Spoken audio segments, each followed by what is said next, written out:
Письмо Джусупа Абдрахманова высшему руководству Союза, написанное в 1924 году, стало документом, определившим судьбу границ сегодняшнего суверенного Кыргызстана. Несмотря на противодействие внутренних врагов, вклад молодого 23-летнего национального лидера в становление страны как государства огромен. Однако современное поколение недостаточно знает о его заслугах и о проделанном труде.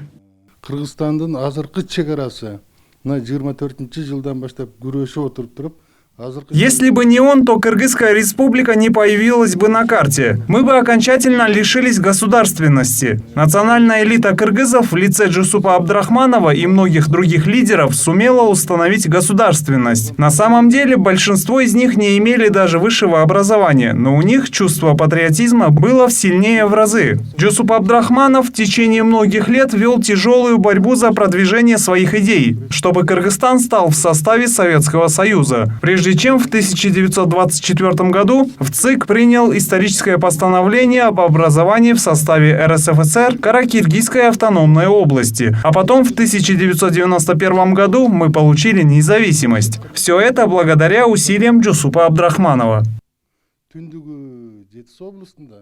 Жизненный путь Абдрахманова – яркий пример подражания для нынешних властей. Об этом сегодня заявляют и на высоком уровне. И неспроста. Будучи совсем молодым, он шел на решительные шаги во благо своего народа. В свои 26 стал первым председателем Совета народных комиссаров республики, аналогично современной должности главы правительства. Вел независимую от центра политику, чтобы о его трудах и заслугах знал и помнил каждый кыргызстанец. В этом году страна отмечает 120-летие со дня рождения выдающегося государственного и политического деятеля. Соответствующий указ в начале года подписал президент Садыр Джапаров. В рамках исполнения был организован оргкомитет и выделены необходимые финансовые средства. Выходили документальные фильмы, рассказывающие о жизни и пути Джусупа Абдрахманова. Потом в школах должны были мы провести ряд мероприятий. Во всех школах почти что проведены классные часы, рассказана биография Джусупа Абдрахманова. Дети обсуждали и, по крайней мере, дебатировали о его жизни, о его пути, о его взглядах.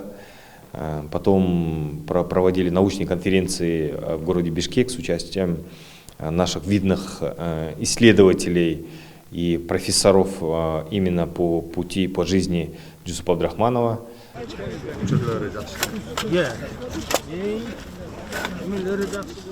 Помимо этого проводились разные экологические акции. К примеру, в парке здоровья были высажены 120 молодых деревьев. Подобные мероприятия проходили по всей стране. А уже завтра с участием Садыра Джапарова состоится заключительное мероприятие, посвященное 120-летию Джусупа Абдрахманова. Завершающее такое мероприятие проводим завтра, 21 декабря, в Национальной филармонии. Будет проходить такая концертная программа, где в прологе, конечно, обозначим его путь, его взгляды.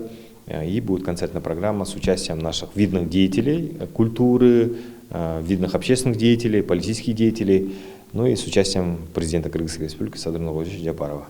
Джусуп Абдрахманов родился 28 декабря 1901 года. Вся его жизнь была посвящена служению народа, борьбе за его светлое будущее. Где бы он ни работал, он всегда ставил интересы своей страны на первое место. Не это ли проявление патриотизма в высшей степени? Наргиза Нурмаметова, Нурдан Карпеков, Пирамида.